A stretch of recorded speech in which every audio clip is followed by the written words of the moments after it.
Hello everyone, हमारे YouTube channel में आपका स्वागत। आज हम बात करते हैं प्रश्नावली 3.3 के क्वेश्चन नंबर 5 की। आपको हम पिछले वीडियो में क्वेश्चन नंबर 4 तक लगवा चुके हैं। अब क्वेश्चन नंबर 5 की बात करते हैं। इन्होंने क्या दिया, √2x + √3y = 0। दूसरी समीकरण क्या दिया, √3x - √8y = 0। अब हम इन दोनों समीकरण को लेते हैं, फिर हल करते हैं। वो कौन सी विधि से, प्रतिस्थापन विधि। उन्होंने क्या बोला, इन सभी समीकरणों को हमें किस विधि से हल करना है, प्रतिस्थापन विधि से। हम प्रतिस्थापन विधि से हल करते हैं। देखिए क्वेश्चन नंबर 5 इन्होंने क्या दिया, √2x √3y = 0। √3x - √8y = 0। इसे क्या मान लेते हैं, समीकरण 1 समीकरण 2। आपको रूट केवल 3 तक ही रखना है, ऐसा नहीं कि आप 3y कर दो तो ये गलत हो जाए, क्योंकि y भी रूट के अंदर आप ले लेते हैं तो ये गलत है। केवल 3 है रूट के अंदर, ठीक है। अब हम इन्हें क्या लिख लेते हैं, प्रतिस्थापन विधि से। चाहे लिख लो या ना भी लिखो तब भी कोई बात नहीं। अब हम फिर से वही लिखते हैं, समीकरण 1 से। समीकरण 1 हम फिर से लिखते हैं। अब समीकरण 1 से क्या है, इससे x का मान निकालो या तो y, किसी एक चर का मान निकाल के वो हम समीकरण 2 में रख देते हैं। और जो समीकरण 2 से मान प्राप्त होता है वो हम इसके द्वारा जो प्राप्त होती है, मैं समीकरण 3 उसमें रख के हमें 122 के मान में प्राप्त होते हैं। बस इतना ही हमें काम करना होता है इन सवालों में। 122 के मान ज्ञात करने होते हैं, तो हम इससे x का मान ज्ञात कर लेते हैं। देखो, प्लस का √3y जाएगा तो माइनस का √3y हो जाएगा, ठीक है। अब हमें केवल x चाहिए तो √2 भेज देते हैं। √2 गुणा में तो उधर जाएगा, कायम हो जाएगा, भाग में हो जाएगा। ये भाग में हो गया। बस एक क्या हो गई हमारी समीकरण 3। बस यहीं पे इसे छोड़ देना। अब हमें क्या करना, अब x का मान समीकरण किस में रखना है, 2 में रखना है। 2 में रखने पर हमें क्या प्राप्त होता है, अभी देखते हैं। देखो हमें क्या प्राप्त होता है, समीकरण 2 लिखो। आपको कॉपी पेन लेके बैठना है, सवाल सब आप तुरंत लगाया करो। एक सवाल पर कम से कम आप 4 से 5 बार लगाओ, तब आपको पेपर में वहाँ ध्यान रहेगा, वरना आप भूल जाएंगे। तो x का मान यहाँ रखते हैं। ये देखो x का मान मैंने पुट कर दिया।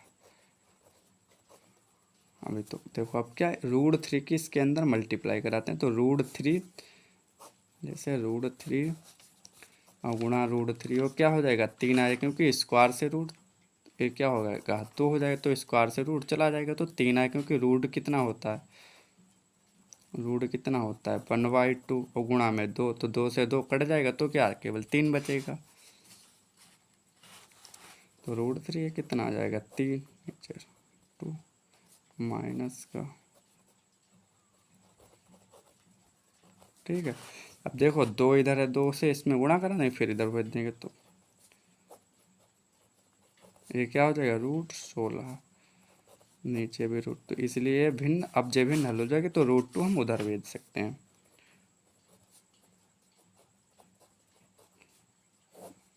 एक बार √2 फिर 0,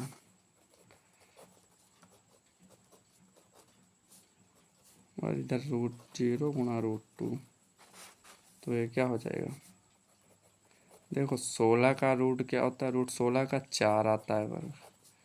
तो ये क्या, इधर 0 प्राप्त हो गया। देखो इधर क्या हो जाएगा, माइनस माइनस प्लस, तो माइनस का 7y और बराबर 0। हमें केवल y चाहिए तो 0, और ये गुणा में तो भाग में आ जाएगा। हमने आपको बताया कि जब किसी भी संख्या के ऊपर 0 होता तो वह संख्या 0 हो जाती है, जब किसी संख्या के नीचे 0 होता तो वो अनंत हो जाती है। तो ये y बराबर क्या हमें प्राप्त हुआ, 0। अब हम क्या लिखेंगे, y का मान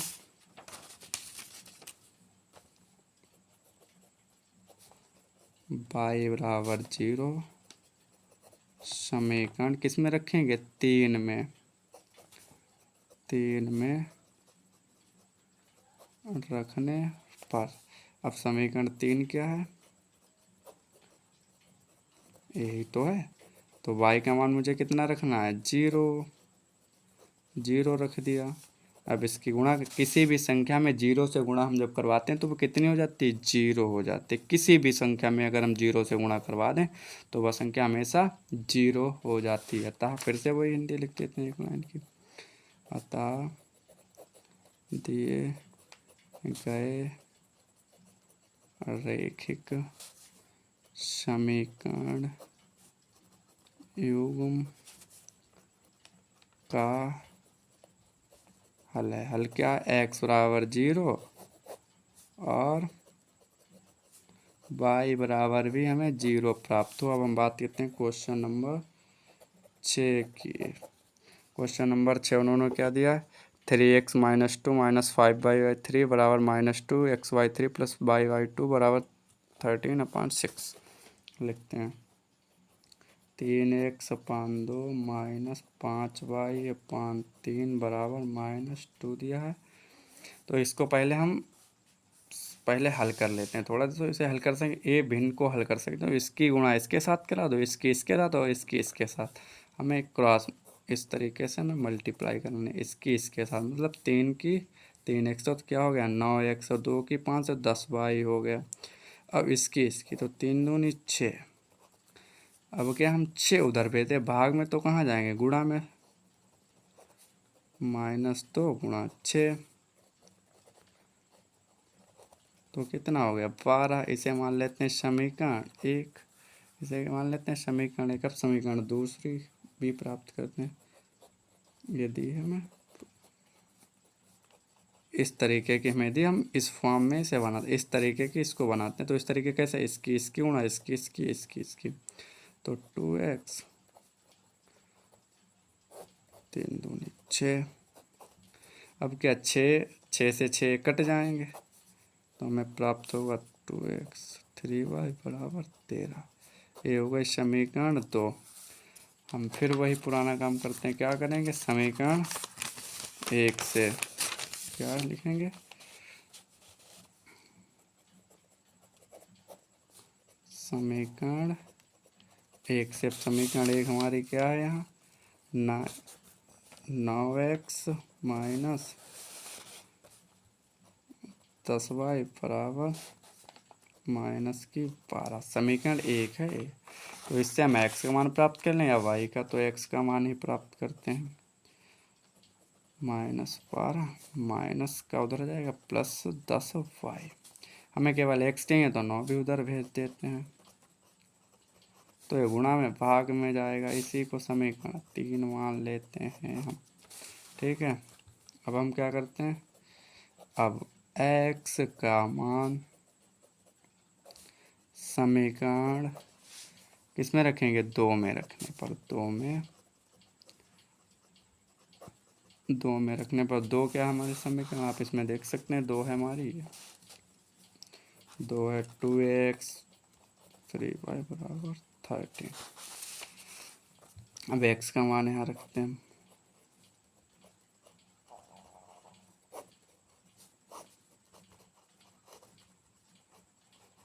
रख लिया हमने x का मान।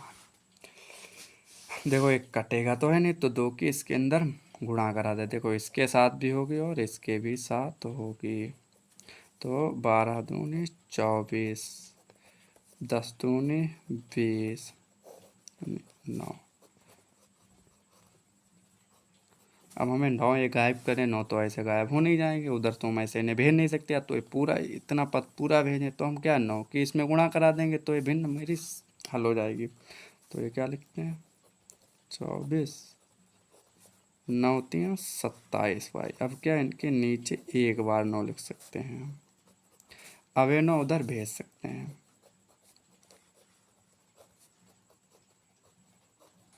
देखो ये भाग में तो गुणा में जाएंगे, देखो ये गुणा में गए, भाग में तो वो गुणा में जाती, जो गुणा में होता है वो उधर जाके भाग में जाता है। ये कितने हो जाएंगे 7 और 2 4 47, ये कितना 13 ने 117। ये माइनस के 24 हो जाके प्लस के 24। अब इन्हें जोड़ लेते हैं, कितना 1 तो 1 3 1 4 141। अब हमें केवल बाई ज्ञात करनी है। 47 गुणा में भाग में जाएंगे। 47 एकम 47 तियाँ। 47 तियाँ कितने होते हैं? 141। अब हमें बाई का मान प्राप्त हो गया। अब एक्स का मान प्राप्त करने के लिए हम क्या करेंगे? बाई का मान किस में रखेंगे? समीकरण 3 में। अब बाई बराबर 3 समीकरण किस में रखने पर? 3 में। समीकरण 3 में रखने पर समीकरण 3 क्या है देख सकते हैं आप। समीकरण 3 है, ये देखो, -12।